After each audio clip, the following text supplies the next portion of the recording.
ناظرین السلام علیکم ورحمۃ اللہ وبرکاتہ۔ مجھے آج بھی وہ دن اچھی طرح یاد ہے جب میرے بابا نے خود کو آگ لگا کر اپنی جان لے لی تھی۔ میری ماں خون کے آنسو روتی ہوئی سرداروں کو بد دعائیں دیتی جا رہی تھی، لیکن 12 سال کی عمر میں مجھے یہ بات سمجھ نہیں آ رہی تھی کہ اگر میرے بابا نے خود کشی کی ہے تو میری ماں سرداروں کو کیوں بد دعائیں دے رہی ہے۔ مجھے میرے بابا سے بے حد محبت تھی، لیکن میں چھوٹی تھی اور بھی بڑی ہوتی گئی اور سب بھول گئی۔ جب اس واقعے کو 10 سال گزر چکے تھے اور میں نے جوانی کی دہلیز میں قدم رکھا تو میں بہت کچھ سوچنے پر مجبور ہو گئی تھی۔ سب سے پہلا خیال تو مجھے اس الماری کا آیا جو عجیب و غریب قسم کی تھی۔ یہ ایک ایسی الماری تھی جس میں میری ماں کپڑے رکھتی ہے تو دھلے ہوئے اور استری شدہ ہو کر نکل دے، کچا کھانا رکھتی تو پکا ہوا ملتا، اور اس طرح بہت سارے ادھورے کام پورے ہو جاتے اس الماری سے۔ جس کمرے میں وہ الماری تھی وہاں کسی کو جانے کی اجازت نہیں تھی۔ گھر میں صرف میں اور صرف میری ماں رہتی تھی۔ میری اماں مغرب کے بعد تسبیح اور جائے نماز ہاتھ میں لے کر اس کمرے میں خود کو بند کر دیتی تھی اور تمام رات عبادت کرتی تھی۔ مجھے تو یہی لگتا تھا کہ وہ عبادت کر رہی ہے، لیکن جب اس کمرے کا راز مجھ پر آشکار ہوا تو میرے رونگٹے کھڑے ہو گئے۔ میرے گمان میں بھی نہیں تھا کہ اس الماری میں ایسا کچھ ہے۔ بچپن میں مجھے یہ سب ایک خوبصورت سا احساس لگتا تھا کہ الماری میں اس طرح کا کچھ ہوتا ہے۔ مجھے لگتا تھا کہ میری ماں تمام رات عبادت کرتی ہے اور عبادت کی برکت سے یہ سب ہوتا ہے۔ لیکن جب میں بڑی ہوئی تو سوچنے پر مجبور ہو گئی کہ ایسا کیسے ہو سکتا ہے۔ میرا ذہن اب وہ چھوٹا سا ذہن نہیں رہا تھا جو آسانی سے اس بات کو قبول کر لیتا۔ میں اب بڑی ہو چکی تھی اور بہت کچھ جاننا چاہتی تھی، لیکن جو کہ الماری میں ہر وقت تالا لگا ہوتا تھا اور کمرہ بھی بند ہوتا تھا، اس لیے مجھے موقع نہیں ملا۔ ایک رات جب اماں عبادت کرنے کے لیے کمرے میں گئی تو شاید غلطی سے انہوں نے دروازہ کھول دیا۔ میں نے چپکے سے جھانکا دروازے سے تو دیکھا کہ اماں نے الماری کھولی اور اس کے اندر گھس گئی۔ یہ دیکھ کر میں حیران ہو گئی کہ اماں الماری کے اندر کیوں چلی گئی اور دروازہ بند کر دیا۔ کافی دیر میں انتظار کرتی رہی کہ اماں الماری سے باہر نکلے گی، لیکن ایسا کچھ نہیں ہوا۔ تقریباً آدھا گھنٹہ گزر جانے کے بعد مجھے یہ خدشہ ہوا کہ کہیں میری ماں کا الماری کے اندر دم نہ گھٹ گیا ہو اور وہ مر نہ گئی ہو۔ لیکن جیسے ہی میں نے الماری کھولی تو وہاں میری ماں تھی ہی نہیں۔ یہ منظر دیکھ کر میرا تو سر ہی چکرا گیا، کیونکہ میں نے خود اپنی ماں کو الماری کے اندر جاتے ہوئے دیکھا تھا اور باہر آتے ہوئے نہیں دیکھا۔ عجیب بات تھی کہ اماں الماری کے اندر گئی اور روح پوش ہو گئی۔ رات کے دوسرے پہر میں پاگلوں کی طرح کھڑی ہوئی تھی الماری کے سامنے اور سوچ رہی تھی کہ اماں کہاں غائب ہو گئی ہے۔ مجھے بے حد خوف آنے لگا اور مجھے محسوس ہوا کہ کہیں میں بھی اپنی ماں کی طرح غائب نہ ہو جاؤں۔ میں وہیں پر بیٹھی رہی، تقریباً 3 گھنٹے میں وہاں بیٹھی رہی، اور خوف نے مجھے اس قدر گئے لیا کہ میں وہاں سے چل کر اپنے کمرے میں آ گئی اور ڈر کے مارے کانپنے لگی۔ میں اتنی چھوٹی نہیں بھی، 22 سال کی لڑکی تھی، لیکن پھر بھی میں انسان تھی اور بے حد خوف زدہ ہو گئی تھی۔ تھوڑی دیر بعد مجھے آواز آئی تو میں کمرے کی جانب بھاگ گئی۔ میں نے کھڑکی سے دیکھا تو اماں الماری سے نکل رہی ہے، ساتھ ہی فجر کی اذان بلند ہونے لگی۔ اماں اپنے کمرے میں جا کر سو گئی۔ میں نے ان سے کوئی سوال نہیں کیا، کیونکہ ہم ماں بیٹی کے مابین اس طرح کا کوئی رشتہ نہیں تھا۔ ابا کے مرنے کے بعد اماں بالکل خاموش ہو کر رہ گئی تھی، مجھ سے کوئی بات نہ کرتی تھی۔ ضرورت کی بات کے علاوہ ہمارے بیچ میں کوئی بات نہیں ہوتی تھی۔ میں سمجھتی تھی کہ یہ ابا کی موت کا صدمہ ہے جو اماں کو لگا ہے، اور وہ چپ ہو کر رہ گئی ہے۔ میں نے فیصلہ کر لیا کہ میں الماری کا راز جان کر رہا ہوں گی کہ آخر اس میں ایسا کیا ہے۔ ہم اسے پوچھنے کا کوئی فائدہ نہیں تھا۔ یا تو وہ مکر جاتی ہیں یا پھر چپ رہتی۔ ایک رات اماں کے خالہ زاد کی فوتگی کی خبر آئی تو اماں وہاں چلی گئی۔ میرے پاس یہی ایک موقع تھا الماری کا راز جاننے کے لیے۔ ماں کے جانے کے بعد میں اٹھی اور کمرے میں آ گئی۔ کمرہ تو کھلا ہوا تھا لیکن الماری میں تالا لگا ہوا تھا اور اس کی چابی ضرور اماں کے کمرے میں ہوگی۔ ماں کے کمرے میں گئی اور تمام کمرہ گھنگال ڈالا۔ بالآخر صندوق کے اندر سے مجھے چابی مل گئی۔ میں کمرے میں آ گئی اور دروازہ بند کیا۔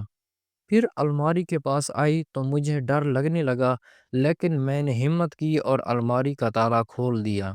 میں نے دیکھا وہاں پر کچھ بھی نہیں ہے۔ الماری بالکل خالی ہے اور میں یہ دیکھ کر حیران ہو گئی کہ آخر کیا ماجرا ہے۔ میں دروازہ بند کرنے ہی لگی تھی کہ مجھے نیچے سے کوئی آواز آئی، "زرینہ آ جاؤ نیچے"۔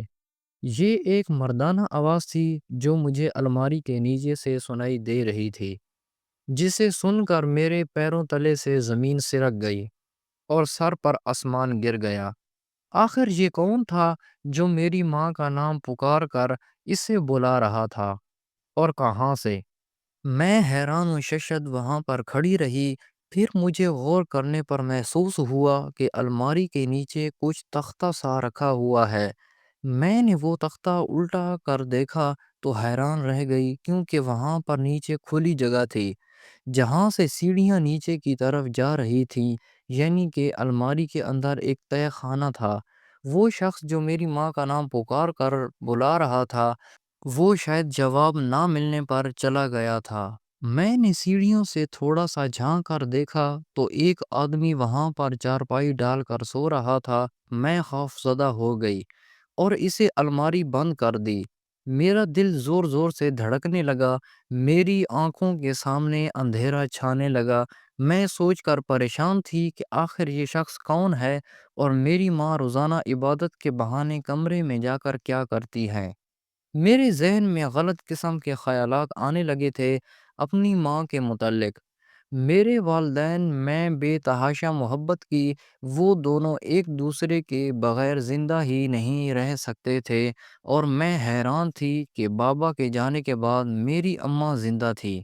وہ بیمار ہو گئی تھی تو مجھے لگا کہ وہ بابا کی جدائی میں بیمار ہو گئی ہے، لیکن آج الماری کے نیچے تہہ خانے میں ایک شخص کو دیکھ کر میرا بھرم ٹوٹ گیا تھا، جو مجھے میری ماں پر تھا۔ میں ہمیشہ سوچتی تھی کہ میری ماں جوان اور خوبصورت ہونے کے باوجود دوسری شادی نہیں کی۔ مجھے لگتا تھا کہ یہ سب انہوں نے بابا کی وجہ سے کیا ہے، یعنی ان کی محبت میں وہ بے وفا ہو کر بیٹھ گئی اور وہ دوسری شادی نہیں کی۔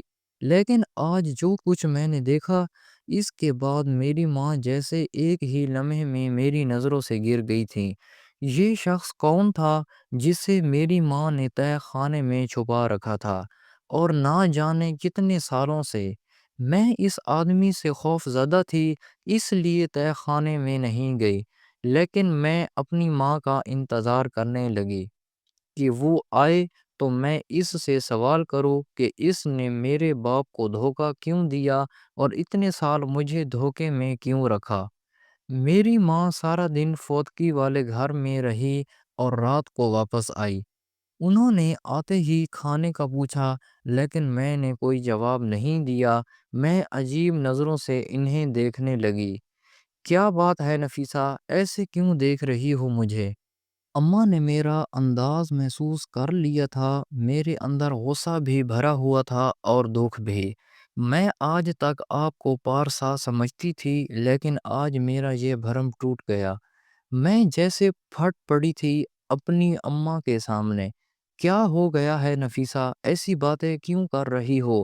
میں نے ایسا کیا کر دیا ہے؟ اماں نے پریشان ہو کر پوچھا۔ یہ تو آپ مجھ سے بہتر جانتے ہیں کہ آپ کیا کر رہی ہیں اتنے سالوں سے۔ مجھے تو شرم آ رہی ہے کہ میں آپ کی بیٹی ہوں۔ میں آج تک سمجھتی تھی کہ آپ کو میرے باپ سے بے حد محبت ہے، اس لیے آپ نے دوسری شادی نہیں کی، لیکن آج آپ میری نظروں میں گر گئی ہیں۔ میں نے چیختے ہوئے کہا، مجھے آج بھی تمہارے باپ سے بے حد محبت ہے، میں اسی کے نام پر زندہ ہوں، کیا تمہیں نظر نہیں آ رہا؟ میری ماں نے جواب دیا، نظر آ گیا ہے مجھے، اب سب کچھ واضح۔ میں نے غصے سے کہا، کیا نظر آ گیا ہے؟ تمہیں مجھے بھی بتاؤ۔ اماں نے پریشانی سے پوچھا، کافی حد تک تو مجھے لگ رہا تھا کہ وہ سمجھ گئی ہے کہ میں کیا بول رہی ہوں۔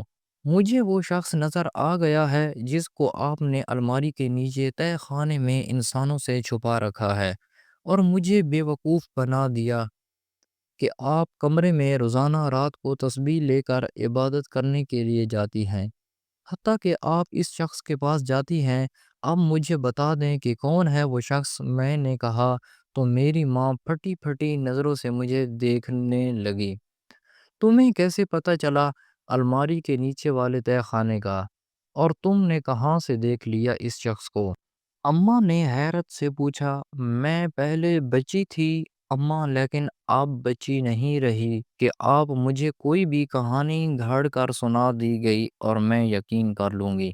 بچپن میں تو میں الماری کو دیکھ کر خوش ہوتی تھی کہ یہ شاید ایک جادوئی الماری ہے، یا پھر اس میں جو کچھ بھی ہو رہا ہے وہ آپ کی عبادتوں کی وجہ سے ہو رہا ہے، کہ کپڑے ڈالو تو دھو کر استری ہو کر نکلتے ہیں، سبزیاں رکھ دوں تو پکی پکائی نکلتی ہیں۔ مجھے ایسا لگتا تھا کہ کوئی فرشتہ یہ سب کر رہا ہے آپ کی عبادتوں کی وجہ سے، لیکن مجھے کیا معلوم تھا کہ میری ماں نے وہاں پر کسی اجنبی کو رکھا ہوا ہے۔ مجھے بتا دیں کہ کون ہے وہ شخص؟ میں نے غصے سے کہا تو میری ماں سر پکڑ کر بیٹھ گئی۔ تم نے الماری کیوں کھولی اور تمہیں چابیاں کہاں سے ملی؟ اماں نے سوال کیا۔ میں نے کہا، نہ میں بچی نہیں ہوں کہ ان کہانیوں پر یقین کر لوں جو آپ مجھے بچپن سے سناتی آ رہی ہیں۔ الماری کے متعلق یہ ایک جادوئی الماری ہے۔ میری عقل اس بات کو تسلیم نہیں کر رہی تھی، اس لیے میں اس کی کھوج میں لگ گئی۔ لیکن جو راز مجھ پر آشکار ہوا، اس کے بعد تو میں خود سے ہی نظر نہیں ملا پا رہی ہوں۔ میں نے غصے سے کہا، تم غصہ مت کرو، آرام سے بیٹھ جاؤ، میں تمہیں ساری کہانی سناتی ہوں۔ اماں نے مجھے شانوں سے پکڑ کر چارپائی پر بٹھایا۔ میں ہمتاً گوشو کرنے لگی۔ تہہ خانے میں موجود ہوا شخص کوئی اور نہیں، تمہارا باپ ہے۔ میری ماں نے کہا تو میں نے اس کی بات کا یقین نہیں آیا۔ جھوٹ بول رہی ہیں آپ، میرے باپ نے آج سے 10 سال پہلے خود کو آگ لگا کر اپنی جان لے لی تھی۔ اب اپنا گناہ چھپانے کے لیے آپ ایسا کہہ رہی ہیں۔ میں نے خود اپنے باپ کی لاش دیکھی تھی، جس کا جنازہ پڑھا گیا تھا اور جسے دفنایا گیا تھا۔ آج بھی میرے باپ کی قبر آبائی قبرستان میں موجود ہے۔ کیسے کہہ سکتی ہیں آپ کہ وہ شخص میرا باپ ہے؟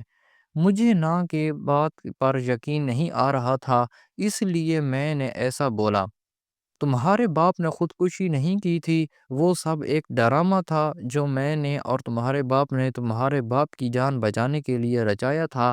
اماں کے اس انکشاف پر میں حیران ہو گئی۔ مجھے آپ کی بات پر یقین نہیں آ رہا ہے۔ میں نے خود لاش دیکھی تھی اپنے باپ کی۔ میں نے کہا، تم نے جلی ہوئی لاش دیکھی تھی جو اصل میں لاش نہیں، ایک پتلا تھا جسے ہم نے جلایا تھا۔ اب دنیا کو یہ دکھانا چاہتے تھے کہ تمہارا باپ مر چکا ہے تاکہ کوئی ہمیں پریشان نہ کرے۔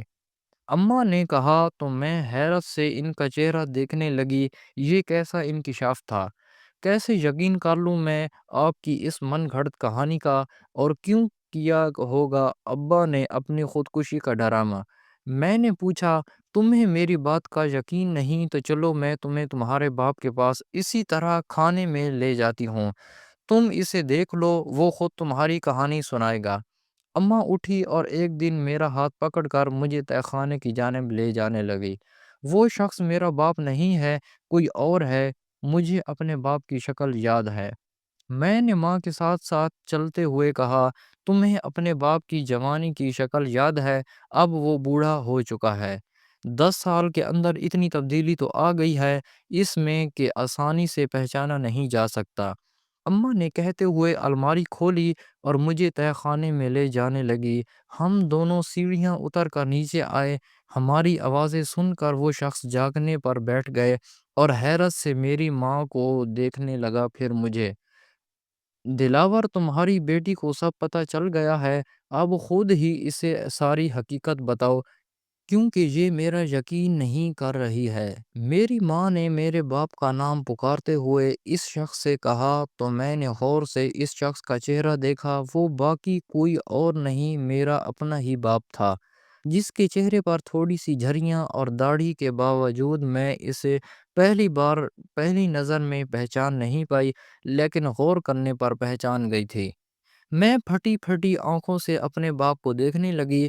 مجھے اس منظر پر یقین نہیں آ رہا تھا کہ 10 سال پہلے میں جس سے مرا ہوا سمجھ رہی تھی، آج جو میرے سامنے زندہ کھڑا تھا، نفیسہ میری جان۔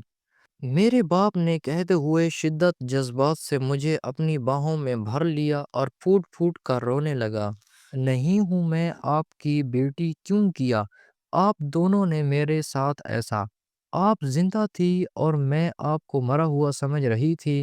میں نے 10 سال یتیمی کے احساس میں گزار دیں، آپ کو اندازہ بھی ہے، کچھ احساس ہے آپ کو کہ میں آپ کی موت کے بعد آپ کے کچھ احساس ہے کہ 10 سال کی وہ بچی جو اپنے باپ سے بہت محبت کرتی تھی، اس کے دل پر کیا گزری ہوگی؟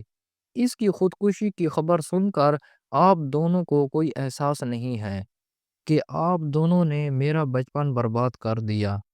کیوں کیا اب آپ نے میرے ساتھ ایسا، بتائیں مجھے؟ میں پھوٹ پھوٹ کر رونے لگی۔ بتاتا ہوں میری بچی، سب بتاتا ہوں۔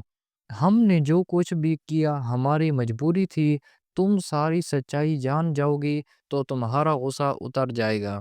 میرے باپ نے میرا ہاتھ پکڑ کر مجھے بٹھایا اور اپنی کہانی شروع کی۔ میں گاؤں کی حویلی میں گاؤں کے سرداروں کا نوکر تھا۔ میں بہت بہادر تھا اور بہت طاقت والا تھا۔ مصر داروں کا کھانا بنایا کرتا تھا۔ ان کے علاوہ ان کے کپڑے دھونا، استری کرنا بھی میرے ذمہ تھا۔ میں ان کا بہت قابل ملازم تھا اور وہ سب مجھ سے بہت خوش تھے۔ پھر ایک دن ایک ایسا واقعہ پیش آیا جس نے میری اور ہم سب کی زندگی ہمیشہ کے لیے بدل کر رکھ دی، اور میں زندہ ہوتے ہوئے مر گیا۔ سردار شاہ نواز کی بیٹی، جسے حویلی کی بیٹی کہا جاتا تھا، وہ ایک رات میرے پاس آئیں، بہت خوف زدہ تھی۔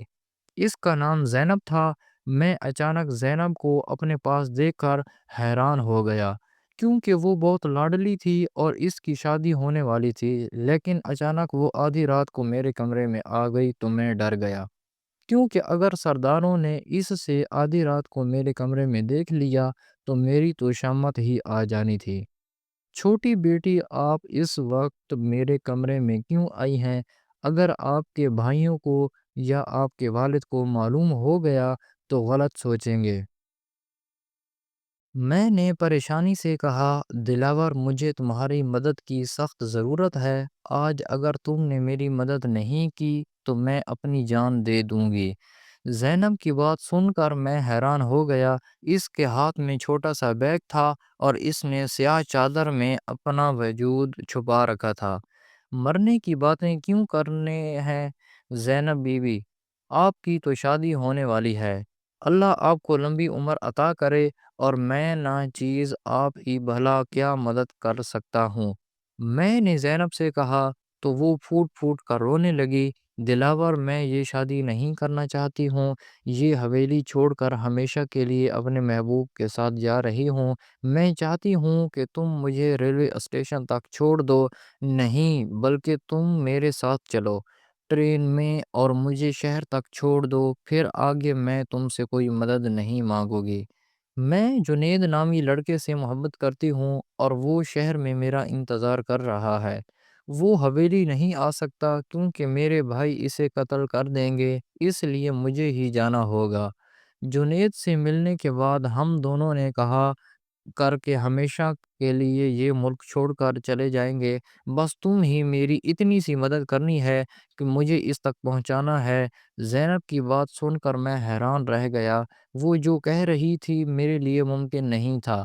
چھوٹی بیٹی یہ آپ کیا کر رہی ہو؟ اگر آپ کے بھائیوں کو علم ہو گیا تو وہ میرے ساتھ ساتھ آپ کو بھی جان سے مار دیں گے، اور آپ ایسا قدم نہ اٹھائیں تو بہتر ہے۔ یہ آپ کے خاندان کی عزت کا معاملہ ہے، میں نے زینب کو سمجھاتے ہوئے کہا، لیکن وہ باضد تھی۔ میرے بھائی ایک بوڑھے شخص سے میری شادی کروا رہے ہیں تاکہ میری جائیداد کا حصہ انہیں مل جائے، اور یہی نہیں، وہ بوڑھا شخص 4 جوان بیٹوں کا باپ ہے اور بہت زیادہ ملکیت کا مالک ہے، اور اس نے بہت زیادہ پیسے کا لالچ بھی دیا ہے میرے بھائیوں کو اور میرے باپ، اور اسی لالچ میں اندھے ہو کر وہ میری زندگی برباد کرنا چاہتے ہیں، لیکن میں اپنے ساتھ یہ ناانصافی نہیں ہونے دوں گی۔ وہ بوڑھا شخص اپنے علاقے کا سردار ہے، وہ مجھے نکاح نہیں کر رہا بلکہ یوں سمجھ لو کہ مجھے خرید رہا ہے۔ مجھ سے نکاح کی بہت بڑی بولی اس نے لگائی ہے، دل اور میری زندگی برباد ہونے سے بچا لو، ساری عمر تمہیں دعائیں دوں گی۔ زینب نے فوراً اسے اپنی چادر اتار کر میرے قدموں میں رکھ دی اور پھوٹ پھوٹ کر رونے لگی، تو مجھے واقعی میں اس کا بہت دکھ ہوا۔ وہ 20 سال کی ایک بے حد خوبصورت لڑکی تھی جسے بڈھے سے بہایا جا رہا تھا۔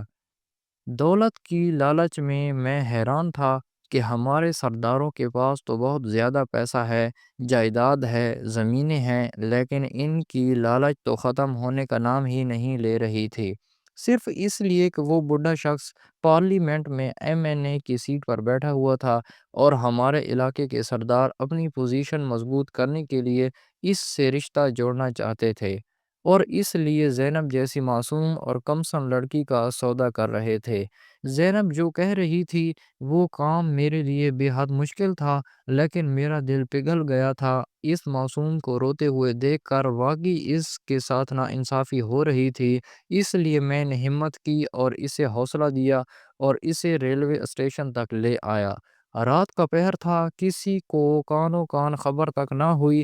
ہم دونوں ٹرین میں بیٹھ گئے اور میں نے زینب کو اس کی منزل تک پہنچایا، واپس آ گیا، اور لیکن واپس آیا تو حویلی میں ایک احرام برپا تھا۔ اندر داخل ہوتے ہیں مجھے ایک ملازم نے بتایا کہ سرداروں نے مجھے زینب کے ساتھ دیکھ لیا ہے اور وہ میری جان لینے کے در پر ہے۔ میں اپنی جان بچانے کے لیے فوراً اپنے گھر آ گیا اور تمہاری اماں کو کہا کہ سامان باندھو، ہم یہاں سے نکلتے ہیں۔ تمہاری ماں نے کہا کہ ہم دنیا کے کسی بھی کونے میں چلے جائیں لیکن سردار ہمیں ڈھونڈ لیں گے۔ میرے ذہن میں فوراً خودکشی کا آئیڈیا آ گیا۔ ہم نے فوراً سے ایک پتلا سا بنایا اور اسے آگ لگا دی، اور سارے کمرے میں بھی آگ لگا دی۔ الماری کے نیچے تہہ خانہ تو بہت پہلے سے میں نے بنایا ہوا تھا کسی اور مقصد کے لیے، لیکن یہ میرے کام آ گیا۔ تمہاری ماں نے رونا دھونا ڈالنا شروع کیا اور پڑوسی اکٹھے ہوئے تو میں نے بتایا کہ سرداروں کے خوف سے میں نے خودکشی کر لی ہے۔ اس طرح سے ہم سرداروں سے بچ گئے۔ میری اور تمہاری ماں ایک دوسرے سے بہت محبت کرتے تھے اور ایک دوسرے کے بغیر نہیں رہ سکتے تھے، اس لیے ہم نے اسی طرح 10 سال گزار دیے۔ مجھے کھانا پکانا آتا تھا، اس لیے تمہاری ماں سبزیاں وغیرہ الماری میں رکھتی تھی اور میں نیچے خانے میں کھانا تیار کر دیتا تھا۔ کپڑے وغیرہ بھی دھو کر استری کر دیتا تھا۔ یہ کپڑے گاؤں والوں کے ہوتے تھے جن کو دھو کر استری کر کے ہمیں کچھ پیسے مل جاتے تھے اور ہمارا گزارا ہو جاتا تھا، کیونکہ تمہاری ماں کا مان نہیں سکتی تھی اور میں باہر نکل نہیں سکتا تھا، اس لیے ہم نے جادوئی الماری والا ڈرامہ رچایا۔ لیکن میری بچی، میں نے جو کچھ بھی کیا مجھے اس پر ذرا سا بھی افسوس نہیں ہے، بلکہ مجھے فخر ہے کہ میں نے ایک مظلوم لڑکی کی زندگی بچا لی، اور سنا ہے کہ آج زینب باہر ملک جا کر اپنے شوہر کے ساتھ بہت خوش ہے، اور میں خوش ہوں کہ اس کی خوشیوں کا سبب میں بنا۔ میرے بابا نے اپنی کہانی ختم کی تو میں رونے لگی اور روتے ہوئے ان کے گلے لگ گئی اور ان سے شکوہ کیا، لیکن بابا میں تو چھوٹی سی بچی تھی، آپ نے مجھے کیوں نہیں بتایا؟ مجھے بھی بتاتے، میں بھی آپ سے ملنے یہاں آ جاتی۔ میں نے روتے ہوئے کہا، میری بچی، میں نے ایسا ضرور چاہتا لیکن تمہاری ماں نے منع کر دیا، کہا کہ نفیسہ چھوٹی بچی، ہو سکتا ہے باتوں باتوں میں بچوں کو یا کسی بڑوں کو آگے یہ راز کھول دے اور ہمارا سب کچھ ختم ہو جائے۔ اس لیے ہم نے تم سے چھپایا، اور ہم اس وقت کا انتظار کر رہے تھے کہ تم بڑی ہو جاؤ تو تمہیں بتا دیں، لیکن تمہیں پہلے ہی پتہ چل گیا۔ یقین کرو ہم دونوں تمہیں بتانے ہی والے تھے۔ میں نے چھپ کر تمہیں دیکھا کرتا تھا۔ میرے بابا نے کہا، اب آپ نے زینب کی زندگی میں تو خوشیاں بھر دیں، لیکن آپ کو اپنی زندگی تو قید خانے میں گزر گئی۔ کیا آپ کو دکھ نہیں ہوتا اس بات کا آپ کی آزادی سلب ہو کر رہ گئی؟ میں نے بابا سے کہا، بیٹا تم نے وہ کہاوت تو سنی ہوگی کہ ہیں لوگ وہی جہاں میں اچھے آتے ہیں جو کام دوسروں کے۔ بھلے میں نے 10 سال قید میں گزار دیے، لیکن زینب تو خوش ہے، اور یقین کرو اس قید میں بھی میرا ضمیر مطمئن ہے، اور میرا دل خوش ہے کہ میں نے ایک مظلوم لڑکی پر ظلم ہونے سے بچا لیا۔ بھلا زندگی میں مجھے آزادی نہ ملے، لیکن اپنے اللہ کے حضور میں ایک دن سرخ روح ہوں گا جو میں نے کیا۔ اگر زینب کی شادی کسی اچھے انسان سے ہو رہی ہوتی تو میں ہرگز ایسا نہ کرتا، لیکن میں جانتا تھا اس کی شادی نہیں ہو رہی بلکہ اس کا سودا ہو رہا ہے، اور اب میں آزاد ہوں۔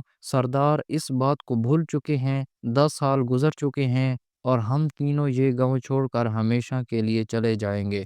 میرے بابا نے کہا، اور ہم تینوں آرام سے راتوں رات یہ گاؤں چھوڑ کر چلے گئے۔ آج ہم شہر میں ایک خوشگوار زندگی گزار رہے ہیں، اور میرے بابا مزدوری کرتے ہیں، میں اور میری ماں سے لائیں کر کے گزارا کر رہی ہیں، اور ہم اپنی زندگی سے بہت مطمئن ہیں۔ یہ بابا پر فخر ہے کہ انہوں نے ایک مظلوم لڑکی کی زندگی بچانے کے لیے اپنی زندگی داؤ پر لگا دی۔ سچ کہتے ہیں لوگ وہی جہاں میں اچھے آتے ہیں جو کام دوسروں کے۔ آپ کو اگر یہ کہانی اچھی لگی تو ہمارے چینل کو ضرور سبسکرائب کریں۔